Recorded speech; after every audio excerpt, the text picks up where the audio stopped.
Assalamualaikum warahmatullahi wabarakatuh. Hari ini kita berjumpa lagi dalam mata kuliah akuntansi persekutuan dan kombinasi bisnis. Hari ini kita akan membahas topik masih tentang persekutuan, yaitu terkait dengan apabila terdapat pembubaran dari persekutuan. Topik yang kita bahas hari ini adalah materi terakhir dari rangkaian seri persekutuan yang telah kita bahas dari pertemuan pertama. Oke, kita langsung saja masuk ke dalam pembubaran persekutuan. Nah, di dalam persekutuan, suatu persekutuan itu bisa dibubarkan apabila ada salah seorang sekutu gitu ya, atau ada sekutu yang meninggal dunia, atau sekutu tersebut memutuskan untuk berhenti dari persekutuan gitu. Jadi misalnya persekutuan A, B, dan C gitu ya, kemudian C ini misalnya meninggal dunia, nah itu berarti persekutuan tadi harus dibubarkan. Begitu juga misalnya si B memutuskan untuk berhenti atau keluar dari persekutuan, maka persekutuan ABC tadi juga harus dibubarkan. Nah, ketika persekutuan tadi harus dibubarkan, maka dia harus melakukan likuidasi. Ya, mereka harus melakukan likuidasi modal ke sekutu yang meninggal atau ke sekutu yang mengundurkan diri tadi. Jadi ke sekutu yang keluar tadi. Seperti itu. Nah, dalam sebagian besar kasus, persekutuan membeli semua kepentingan sekutu yang berhenti sebesar dengan harga pembelian atau buyout price gitu ya. Nah, nanti akan ada beberapa kasus gitu ya. Jika harga pembelian itu lebih besar atau lebih kecil gitu. Nanti kita akan bahas di belakang. Intinya adalah, tapi sebagian besar kasus gitu ya, persekutuan itu membeli semua kepentingan sekutu sebesar dari harga pembeliannya tadi. Oke, nah harga pembelian adalah estimasi jika satu, aset persekutuan itu dijual pada harga yang sama atau lebih besar dari nilai likuidasi. Ya. Atau jika persekutuan berakhir pada saat itu dan seluruh kewajiban sudah diselesaikan. Kewajiban di sini maksudnya hutang. Ya, jadi sebelum membagikan laba atau modal tadi ya kepada para sekutu, maka harus menyelesaikan dulu namanya kewajiban-kewajiban kepada pihak yang berhak gitu ya. Contohnya seperti kreditur gitu ya, atau orang yang meminjamkan uangnya kepada persekutuan. Nah, itu merupakan kewajiban. Jadi, kewajibannya harus dituntaskan dulu, baru kemudian setelah itu dibagikan kepada para sekutu. Oke. Nah, ada 3 skenario gitu ya untuk melakukan perhitungan terkait dengan harga pembelian gitu. Yang pertama adalah jika harga pembelian sama dengan kredit modal sekutu. Jadi sama ini. Gitu ya. Jadi harga pembeliannya sama dengan kredit modal. Yang kedua, harga pembeliannya lebih besar dari kredit modal sekutu. Sedangkan yang ketiga, harga pembeliannya lebih kecil dari kredit modal sekutu. Gitu. Jadi ada 3 skenario. Yang pertama sama, yang kedua lebih besar, yang ketiga lebih kecil. Oke, sekarang kita bahas satu-satu. Nah, kita bahas dulu yang sama. Jadi jika harga pembeliannya sama dengan kredit modal. Contohnya adalah seperti ini. Asumsikan Aldi berhenti dari persekutuan ABC saat akun modalnya sebesar 55 juta. Setelah mencatat semua kenaikan dalam aset neto persekutuan, termasuk laba yang diperoleh sampai tanggal pengunduran diri. Nah, jurnal yang dibuat oleh persekutuan ABC adalah sebagai berikut. Maka kita langsung saja menjurnalnya adalah modal Aldi pada kas. Tuh. Modal Aldi-nya di debit ya, karena dia keluar ya, maka dari persekutuan tadi harus dihapus, maka masuknya di debit. Kemudian persekutuan mengeluarkan kas senilai 55 juta sesuai dengan akun modal yang dimiliki oleh Aldi. Jadi kalau sama nggak ada pengaruhnya ya. Jadi berapa nilai nominalnya yaitu yang dilakukan penjurnalan. Oke. Nah, sekarang kita lihat ke skenario yang kedua, yaitu jika lebih besar. Contohnya adalah tadi kan kredit modalnya Aldi adalah 55 juta.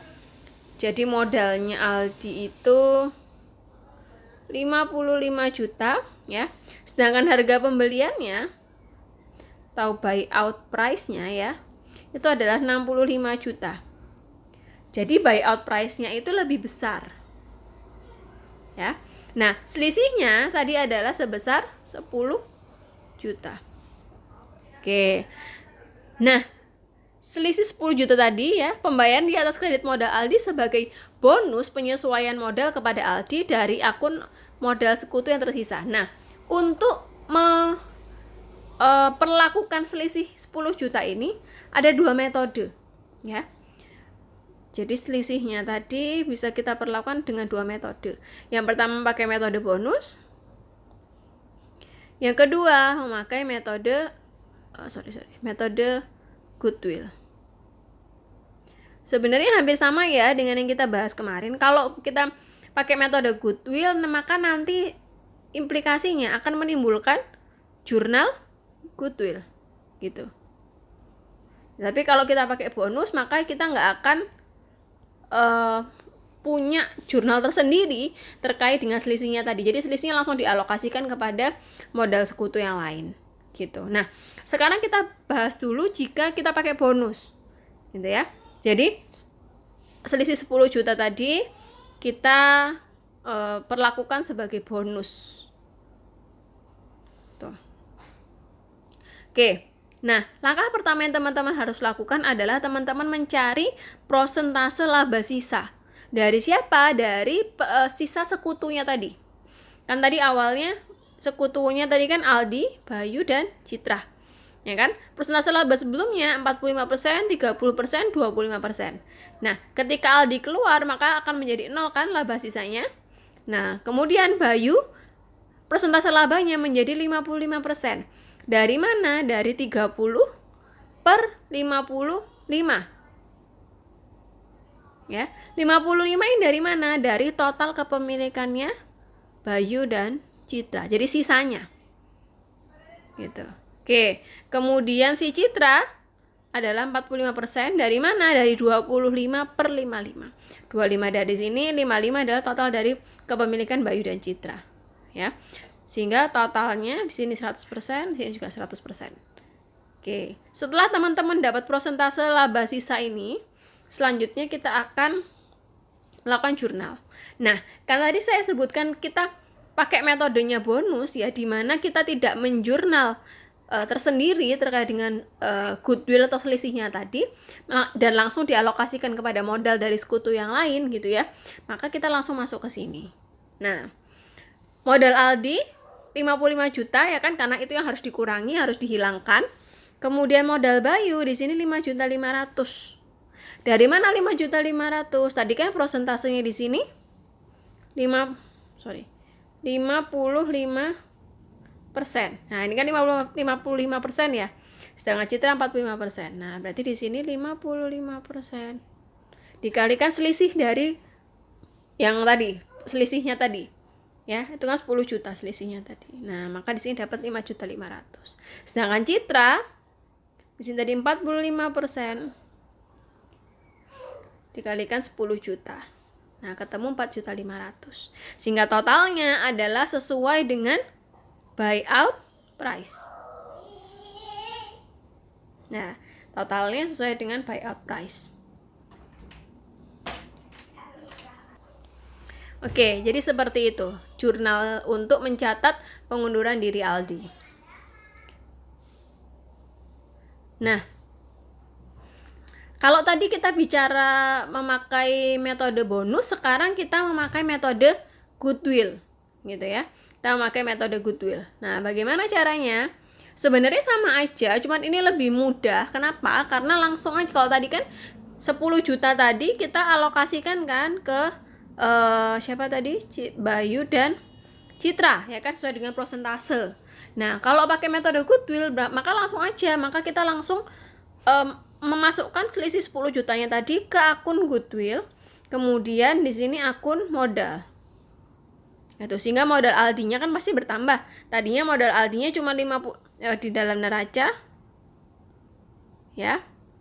Modal Aldi kan tadinya di sini 55 juta. Nah, ketika ada tambahan goodwill di sini menambah 10 juta. Ya kan? Maka totalnya menjadi 65 juta. Maka yang harus dikeluarkan untuk menghapuskan modal Aldi adalah 65 juta. Sehingga di sini masuknya 65 juta. Gitu. Jadi bedanya kalau pakai metode goodwill maka akan muncul jurnal goodwill gitu ya, atau akun goodwill.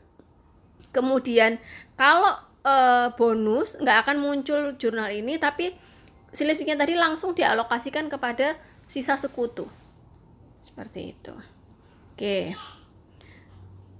nah sekarang kalau yang lebih kecil, jadi kan lebih besar ya, sekarang lebih kecil. Nah, seringkali harga pembelian kurang dari kredit modal sekutu. Hal ini dapat terjadi jika nilai likuidasi dari aset neto lebih kecil dari nilai bukunya, atau karena sekutu yang mengundurkan diri berniat meninggalkan persekutuan dengan cukup menerima lebih kecil dari saldo modalnya saat ini. Nah, misalnya Aldi setuju menerima 50 juta sebagai buyout price-nya atau sebagai harga pembelian untuk kepentingan persekutuan. Nah, persekutuan harus mengevaluasi aset netonya untuk menentukan jika terjadi penurunan nilai yang harus diakui. Gitu. Nah, kalau misalnya ternyata memang tidak diperlukan revaluasi atau penurunan nilai dari aset neto, maka perbedaan 5 juta tadi, kan tadi harganya 55 kan? Sebenarnya modalnya dia kan sebenarnya 55. Ya, tetapi di sini dia hanya menerima 50 juta. Nah, selisih 5 jutanya tadi itu didistribusikan sebagai penyesuaian modal kepada Bayu dan Citra sesuai dengan rasio. Gitu. Jadi sama seperti ini tadi. Sama seperti ini tadi ya, cuman bedanya kalau ini modal Aldi di sini 50 juta. Di sini 55 juta. Jadi di sini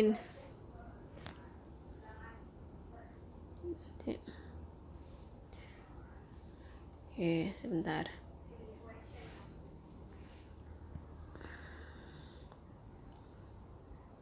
Oke, sebentar ya.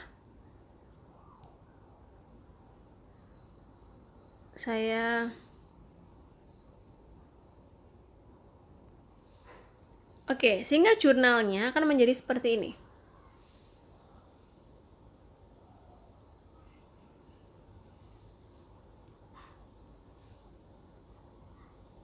Modal Aldi. Ini kan kas ya. Kas dia terima 50 juta. Sedangkan modalnya sebenarnya adalah 55 juta. Nah, berarti modal Bayu dan modal Citra adalah kalau tadi yang jurnalnya tadi di debit, sekarang di kredit gitu. Berarti di sini selisihnya kan 5 juta ya, berarti 5 juta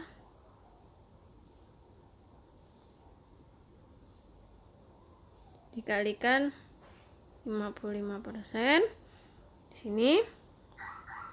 Kemudian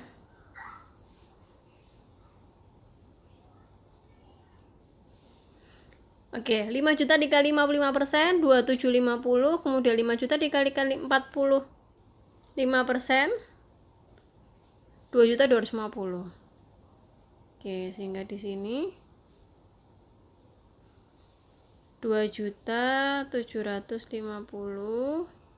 di sini 2.250.000. Nah, jadi jurnalnya adalah seperti ini.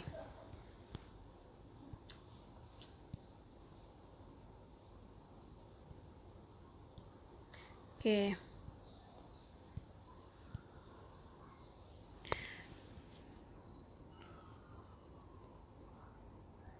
Oke, jadi jurnalnya adalah seperti itu ya teman-teman.